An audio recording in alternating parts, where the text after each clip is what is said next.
있습니다. 여러분은 가슴에 멍이 들 만큼 상처를 받으신 적이 있으신가요? 나이가 쌓이다 보면 감정이라는 것이 조금 섬세해지는 것 같습니다. 어쩌면 내 자신이 때때로 어린아이가 된 것처럼 느껴질 때도 많죠. 친구들의 말 한마디에 속상하기도 하고, 가족들의 말 한마디에 마음이 울적해지는 날이 많아졌습니다. 비록 상대는 생각 없이 내뱉은 말일지라도 나에게 있어서는 별거 아닌 한마디가 큰 상처가 되기도 합니다.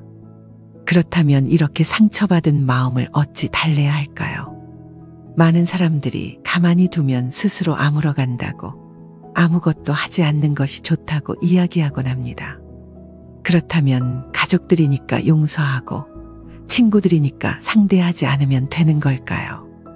저는 그렇게 행동하다 보니 마음은 굳어지기만 하고 그 속 깊은 곳에는 여전히 상처가 아리는 경우가 많았습니다. 우리 모두는 때때로 이렇게 마음의 상처를 경험하고는 합니다. 그런 상처는 보이지 않아도 존재감은 분명히 느껴지곤 하죠. 이러한 상처들은 마음 깊숙한 곳에 남아 인간관계에 있어서도 내 생활에 있어서도 깊은 영향을 미치곤 합니다. 때로는 가장 친밀하다고 느끼는 사람들로부터 오는 말 한마디에 이러한 상처가 생기고는 하죠. 일부 사람들은 시간이 해결해 줄 것이라 믿으며 문제를 회피하려 할 수도 있습니다. 하지만 이러한 방법은 표면적인 치유만을 가져오고 내면의 아픔은 여전히 남아있게 됩니다. 그렇다면 어떻게 하는 것이 가장 좋은 방법일까요?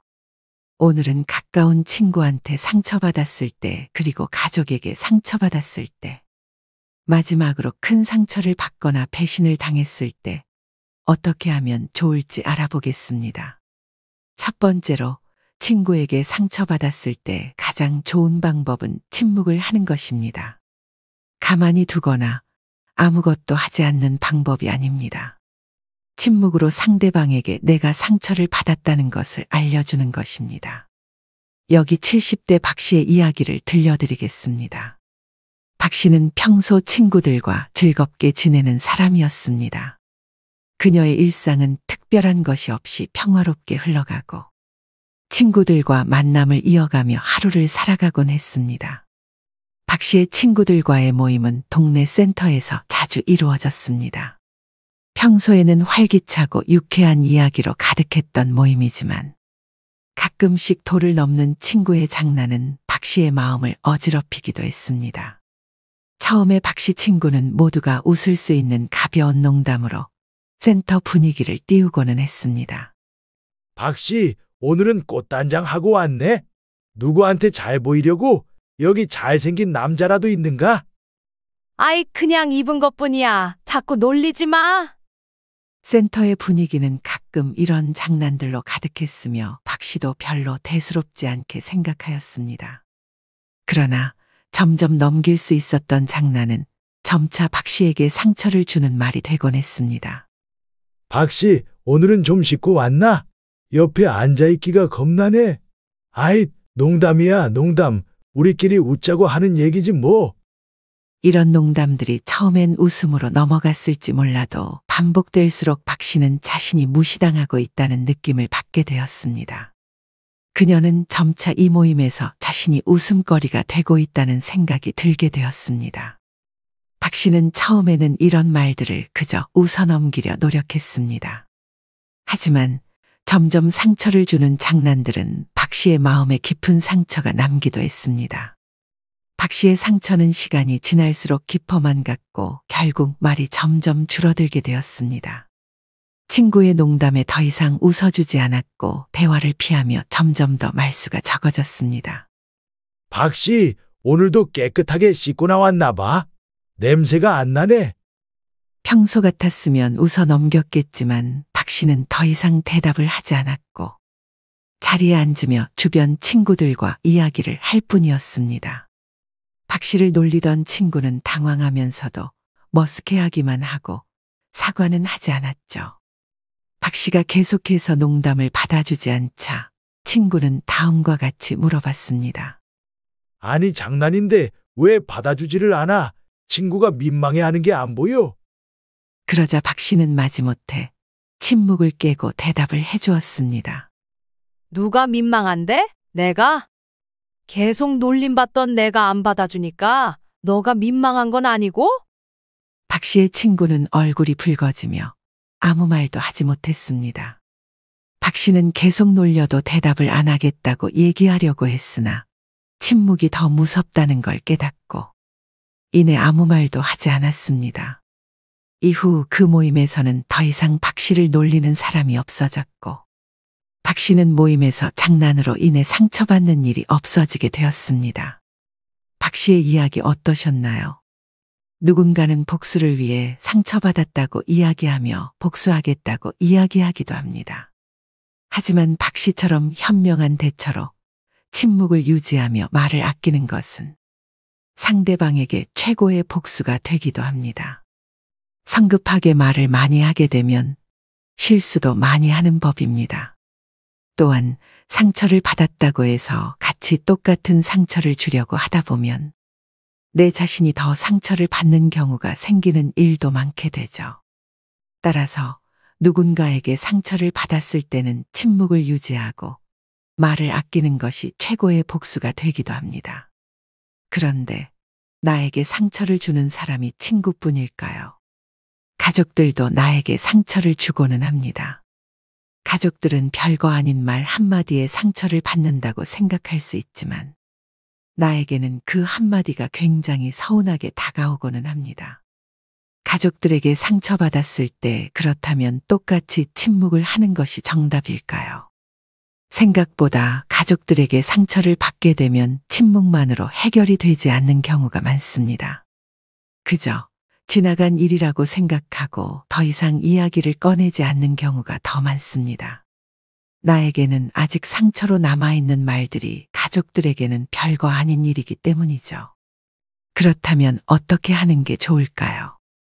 그냥 넘기거나 나만 상처받으면 되겠지 하고 넘기는 것은 좋지 않습니다. 가장 좋은 방법은 일정 시간이 지난 후 이야기를 꺼내는 것이 좋습니다. 가족 간의 상처를 주고받는 일은 누구나 경험할 수 있으며 이러한 상처는 종종 오랜 시간 동안 마음속에 남아 있습니다. 상처받은 일에 대해 시간이 지난 후에 이야기를 꺼내는 것은 관계를 회복하고 더욱 건강한 방향으로 나아가기 위한 중요한 단계죠.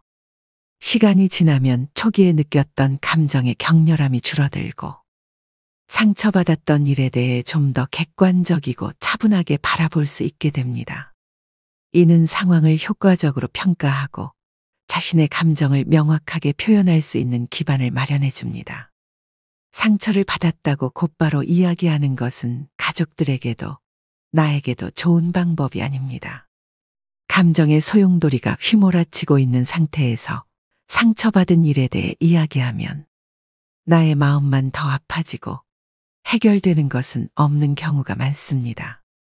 따라서 시간이 지난 후 어떠한 것이 나에게 상처를 줬는지, 무슨 이유 때문에 상처를 받았는지 정리해두는 게 좋습니다. 자녀들은 대부분의 부모님을 소중하게 생각합니다. 말로 표현하지는 않지만 잘 키워준 부모님에 대해 소중하게 생각하고 마음 깊이 잘 살기를 바라는 자녀들도 많습니다. 하지만 자녀들이 초능력이 있는 것은 아니죠. 부모들의 마음을 다 알 수가 없습니다. 그래서 어떤 상황 때문에 상처를 받았는지, 무슨 이유 때문인지 자세히 이야기해 주는 게 좋습니다. 대화를 통해 서로의 입장을 더 잘 이해하고 각자가 어떤 감정을 느꼈는지 공유함으로써 서로에 대한 공감을 깊이 하는 것이 더 좋습니다. 이 과정에서 가족은 서로를 더 깊이 이해하게 되고 관계가 강화되기도 합니다. 또한 상처에 대해 이야기하는 것은 해당 문제를 반복하지 않기 위한 약속으로 이어질 수 있습니다.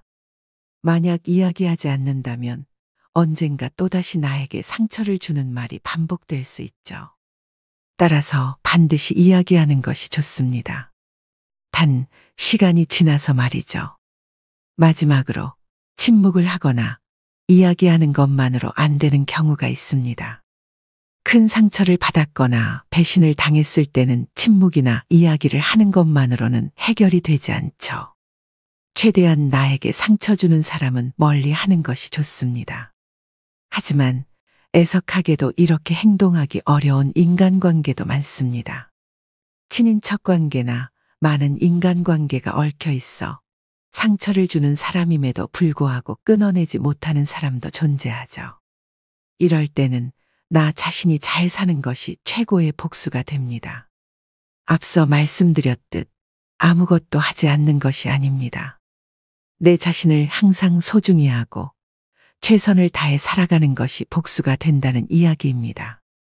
깊은 상처나 배신 혹은 어떤 형태의 부당한 대응을 받았을 때 잘 사는 것이 최고의 복수라는 말을 항상 떠올리셨으면 좋겠습니다.